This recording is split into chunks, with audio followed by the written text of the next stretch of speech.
So, I want you to imagine something for a second. You're standing over, like a 3-foot putt, to break your personal best score. Oh, yeah. We've all been there. Right. And the hole hasn't moved. The grass hasn't changed. The physical mechanics you need are incredibly simple. Super simple. But despite that, your heart is just pounding like you're defusing a bomb. Your hands feel like they belong to someone else, and your brain is suddenly just screaming at you about wrist angles. There's pure panic. Exactly. So today's mission in this deep dive is to decode exactly why your own nervous system actively sabotages you on the green and, well, how you can stop it. Which is so crucial. Yeah. We're diving into this highly analytical performance framework. It's called the puddle-eyes concept. And the overarching goal here is to explain why elite distance control isn't just this, elusive magical feel. Right. It's definitely not magic. No, and it's not some rigid mechanical calculation either. It's actually a highly trainable neurological skill, and mastering this can save you at least 1 stroke per round. Which, honestly, is the holy grail for anyone playing competitively. I mean, or even if you just take your weekend game seriously. Yeah, absolutely. Saving 1 stroke per round, that's the statistical boundary between winning a tournament and just finishing in the pack, or finally breaking that scoring barrier you've been stuck behind for years. It's massive. It really is. But reaching that level of elite length control, it requires completely tearing down how most people understand striking a golf ball. Right, because the way I think about it, it's kind of like trying to drive a manual car. Oh, I like that analogy. Yeah, like traditional instruction has you doing this complex math about gears and RPMs while you're driving. But the puddle-eyes system, it's more about developing this instinctive clutch control. Yes. A feel that just works automatically even when you're under immense pressure. That's exactly it. So, okay, let's unpack this. The source material mentions this core paradigm shift. Why do these mechanical blueprints for putting just consistently fail when the pressure is on? Well, it's because we have to stop looking at putting as a mechanical problem. It's not something you fix by just tweaking the angle of your elbow or the length of your stroke. Okay. It's actually what we call a state-dependent cognitive motor skill. State-dependent. Right. See, amateur golfers, they step onto the green heavily burdened by this control-oriented mindset. They're literally trying to dictate distance by consciously manipulating the physical length of their stroke. So they're telling themselves, like, pull the putter back exactly 4 inches for this putt. Exactly. And in a vacuum, sure, that might work. But the moment you introduce the pressure of a live round, that conscious attempt to control a fine motor movement, It just falls apart. it completely generates this subtle, highly destructive muscular tension. You're inviting the analytical part of your brain into a process that really it should be entirely subconscious. Right. So tempo shatters, deceleration happens, and the stroke is ruined. But elite players, they operate with a calibration-oriented mindset. Meaning what exactly? Meaning they know that the brain, assuming you don't interfere with it, uses perception and visual intention to just regulate energy automatically. It's incredibly precise. Okay, but wait. I have to challenge this from a purely physical standpoint. Yeah. Because physics says that stroke length is the literal variable that determines how far the ball goes. Well, yes, physics remains undefeated. Right. So more energy requires a longer backswing. So if I'm explicitly not thinking about how far back to pull the club face, how on earth is my brain supposed to calibrate the distance? I mean, it feels like we're asking for blind faith over physics. I get that. And obviously, the putter head physically travels further back for a 30-foot putt than a 3-foot one. Yeah. But the critical distinction is the conscious focus of the player. Because focusing consciously on that mechanical measurement is the exact trigger that ruins the motor pattern. Really? Yeah. Think about tossing a crumpled piece of paper into a trash can across the room. You don't consciously measure the pivot of your elbow, right? Or compute the weight of the paper, or calculate exactly how many degrees to hinge your wrist. No, I just look at the trash can and throw it. Exactly. You lock your visual focus on the target. Your brain creates this concrete spatial image, and your central nervous system just organically handles the complex trigonometry. Wow. It produces the exact amount of force needed. And putting demands that exact same neural pathway. Your focus has to remain fixed on the target image, letting your central nervous system handle the mechanics organically in the background. I mean, if I was actively analyzing my elbow hinge while throwing that paper, it would probably hit the ceiling. Oh, 100%. So if distance control is this subconscious state-dependent skill, The logical next question is the biological state of the player. Right. Because a tense, panicked nervous system is going to throw the paper at the wall no matter what you're looking at. How do you physically get into the correct state before you strike the ball? So it all starts with a strict physiological foundation. And the goal is calming the central nervous system, specifically targeting hidden physical tension. Intention. Yeah, it's the silent killer of length control. And it notoriously hides in the hands, the forearms, and the shoulders. Oh. You might feel calm, but if your grip is just a fraction too tight, it subtly alters the club face at impact. Or if you have lingering tension in your shoulder blades, it interrupts the whole flow of your upper body. So how do you fix it? Well, the framework prescribes a mandatory breathing sequence. It's the 4-4-8 sequence. Okay, so inhale for 4, hold for 4, exhale for 8. Exactly. Inhale through the nose for 4 seconds, hold for 4, and then a slow, controlled exhale through the mouth for 8 seconds. Okay, it's kind of like a sniper, right? Yeah, Steadying their breathing before a shot to slow their heart rate. very much like that. But I have to ask, why the specific numbers? Why is the 8-second exhale so crucial here? Why not just take a massive deep breath and let out a big sigh to shake off the nerves? Because a standard sigh just doesn't trigger the necessary neurological cascade. The 4-4-8 sequence is literally a biological hack. A hack? Yeah. By forcing the exhale to be exactly twice as long as the inhale, you're actively stimulating the vagus nerve. Okay. That extended exhale sends a signal to your brain to activate the parasympathetic nervous system, which is your rest and digest mode. It physically lowers your heart rate, dissolves that hidden muscular tension, and quiets all that mental noise in your head. So a quick sigh just can't do that? No, it can't initiate that chemical release. Yeah. Elite putting requires this profound physiological reset so your eyes can actually perceive the green properly and your muscles can move smoothly. Wow. Okay, so now we have a calm nervous system. The body's reset, the eyes are ready to read the green. Right. But the source material warns that simply gathering the data isn't enough. It talks about the cognitive translation phase. Yes.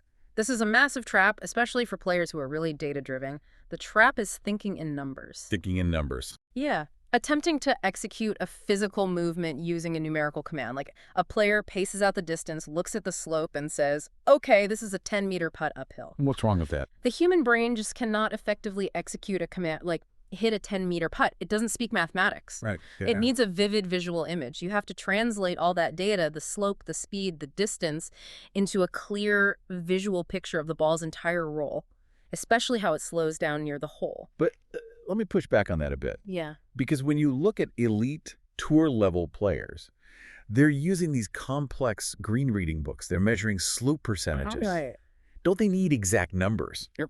Isn't it vital to know a putt is exactly 32 feet and 10 inches? So the source makes a crucial distinction here. Those numbers are highly valuable for the initial read, Ah, okay. but they are completely useless, actually toxic for the execution. Once you have the data, the numbers have to be discarded. Your intention has to be purely visual, specific, and positive. Oh, I loved this specific detail in the text, the practical example they give. Yes, the visualization rule. Right. So instead of standing over the ball and thinking negatively like, whatever you do, don't leave it short. Which is what everyone does. Yeah. The player is instructed to visualize the ball finishing exactly 20 to 40 centimeters past the hole. Exactly. You have to feed the brain a concrete, actionable event. You can't visualize not doing something. And from a physics standpoint, picturing it going 20 to 40 centimeters past the hole creates what we call optimal capture speed. Optimal capture speed. Yeah, hitting the hole at about 3 to 4 revolutions per second. Oh, wow. 3 to 4 RPS. Right. That's the perfect speed where the ball holds its line, but gravity can still pull it into the cup. If your brain is focused on don't leave it short, you're actually obsessing over the concept of short. And your body calibrates to that deficiency. Exactly. Okay, so we've got a calm nervous system. We have a crystal clear image of the ball rolling 3 to 4 RPS, finishing 20 to 40 centimeters past the cup. Yeah. How do we actually physically transmit that mental image into the golf ball? Like, what's the motor connection? That bridge between the visual image and physical execution is rhythm. Rhythm. Yeah. In this system, rhythm rather than conscious stroke length is the primary controller of energy and distance. It dictates the timing and the sequencing and how you release energy into the ball. Which makes sense. It's kind of like a pendulum. Oh, perfect analogy. Right, like if you just let a pendulum swing, it's smooth. Yeah. But if you suddenly jerk it, the energy output just spikes unpredictably. Exactly. And that's the massive error amateurs make. They take this beautiful, relaxed practice stroke, the rhythm is flawless, Yeah. and then they step up to the actual ball, tension creeps in, and they completely change their tempo. That mismatch between the rehearsed rhythm and the actual execution just destroys distance control. So how can a player physically guarantee that their rhythm stays identical when the pressure is on? The Source has a great practical fix for this. You use a simple internal cue, like saying 1-2 or smooth stroke in your head.